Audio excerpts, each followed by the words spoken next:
അല്ലാഹുവിനെ നല്ല ഓർമ്മയുള്ള മനുഷ്യനാണെങ്കിൽ അവനെത്ര പ്രതിസന്ധിയിൽപ്പെട്ടാലും റബ്ബ് സുബ്ഹാനഹു വ തആല അവന് നല്ല ഐശ്വര്യം നൽകും, നല്ല കേൾപ്പ് നൽകും. അല്ലാഹുവിനോടുള്ള കണക്ഷൻ നമ്മൾ വിടരുത്, റബ്ബിനോടുള്ള ബന്ധം നമ്മൾ ഒഴിവാക്കരുത്. എപ്പോഴും നമ്മുടെ ശരീരവും നമ്മുടെ മനസ്സും അല്ലാഹുവിനോട് കടപ്പെട്ടതാണ്.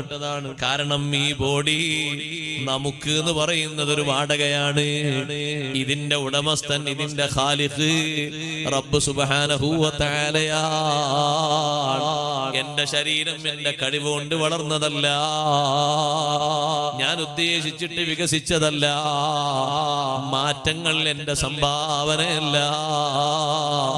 എല്ലാം തന്നവനും വളർത്തിയവനും വികസിച്ചവനും ഖാലിഖായ റബ്ബാണ്. എനിക്ക് ഈ ബോഡിയിൽ കാര്യമായി ഒരവകാശവുമില്ല.